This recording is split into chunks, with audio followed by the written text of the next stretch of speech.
You're standing in a store, staring at something you don't really need, feeling that familiar low-grade pressure to want it anyway. Not because you love it, but because somewhere along the way, wanting less started to look like failure. You put it back on the shelf, and there's a flicker of relief followed by guilt. That moment right there is the story. For a long time, success was loud. It took up space. It had square footage, interest rates, and a 5-year plan that assumed the ground beneath you wouldn't move. But the ground did move. Quietly at first, then all at once. Wages lagged while housing sprinted ahead. Student debt ballooned into something abstract and permanent, like background radiation. You noticed that the ladder everyone told you to climb was missing rungs, and some of them were on fire. This isn't pessimism, it's pattern recognition.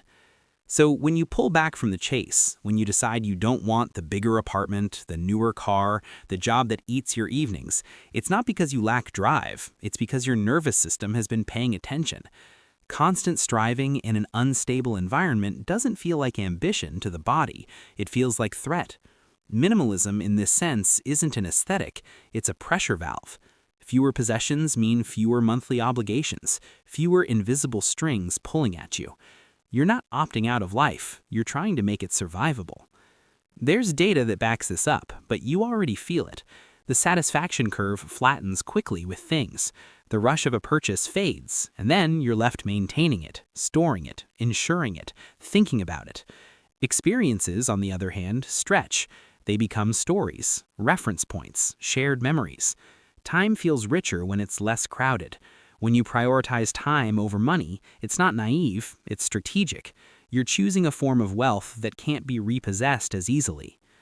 What often gets mislabeled as laziness or lack of ambition is actually a recalibration. Your system is saying, this pace is too fast, this load is too heavy, so you lighten it. You buy less, you want less, you protect your attention like it's a finite resource, because it is. There's another layer to this that doesn't get talked about as much because it's harder to quantify. Burnout isn't just being tired, it's what happens when effort stops producing meaning. You can work relentlessly and still feel behind, still feel replaceable, still feel like one bad month would undo years of discipline. That kind of chronic pressure keeps your stress response switched on. Cortisol becomes a companion, sleep gets shallow, joy gets postponed. When you see so many people around you stepping back, refusing promotions, embracing slower lives, it's tempting to frame it as a cultural mood swing. But zoom in closer and it looks biological. The body is withdrawing from an environment that feels hostile. Minimalism becomes a form of mental decluttering. Fewer inputs, fewer decisions, less noise. It's not about being pure or virtuous, it's about lowering the baseline of stress enough to breathe again. Movements like quiet quitting or the so-called soft life aren't about doing nothing, they're about doing what's sustainable. When you stop tying your worth to productivity metrics that were never designed with your well-being in mind, something loosens. You start to feel your edges again. This is individual safety. It matters. You need boundaries. You need a sense of control. You need a space where your nervous system can downshift. But here's the part that often gets lost. Safety is a starting point, not a destination. If minimalism turns into total withdrawal, if protecting your peace means cutting yourself off completely, something else starts to wither. Humans didn't evolve to self-regulate alone. We co-regulate. We calm down in the presence of others who feel steady enough. Community isn't a bonus feature, it's infrastructure. There's a risk that in rejecting a hyper-competitive system, we retreat into hyper-individual solutions. My routine, my boundaries, my minimalist setup. All important, all incomplete on their own. The nervous system doesn't just need a safe room, it needs a safe herd. People who can notice when you're overloaded, people you can exhale around, shared meals, shared realities. Minimalism, at its healthiest, isn't about having nothing, it's about making room. Room for rest, yes, but also room for others. Room for conversations that aren't transactional. Room for mutual aid, for showing up without an agenda.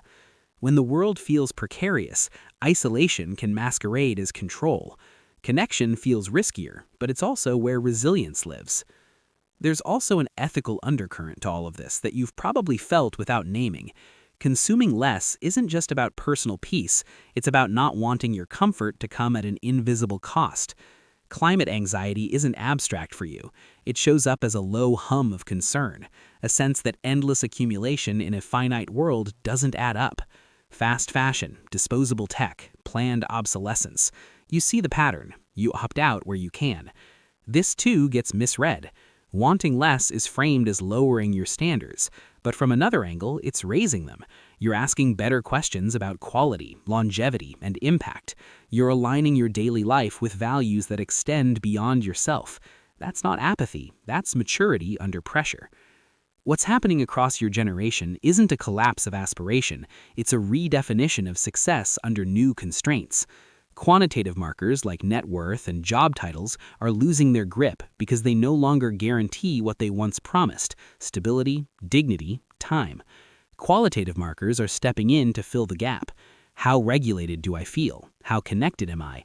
How much of my life is actually mine? The danger, again, is mistaking self-protection for the whole picture. You're not broken for wanting a smaller life. You're responding intelligently to a system that overreaches. But you're also not meant to carry that response alone. Minimalism can be a bridge, not a bunker, a way to strip back the excess so you can see each other more clearly. In a culture that taught you to equate worth with output, choosing freedom over excess is a quiet act of defiance. Choosing community alongside that freedom is an act of repair. You don't need to prove anything by burning yourself out, and you don't need to disappear to stay safe. Your peace matters. So does your presence. The ultimate luxury isn't wealth in the traditional sense. It's the ability to live without constant fear, to rest without guilt, and to belong without performing. Protect your peace, and when you can, hold space for others doing the same. That's how individual survival turns into something sturdier, something shared. All right, that's it for today. If you're looking for more content like this, make sure to hit that subscribe button to stay tuned for what's coming next. Anyway, take care of yourself, and I'll see you soon.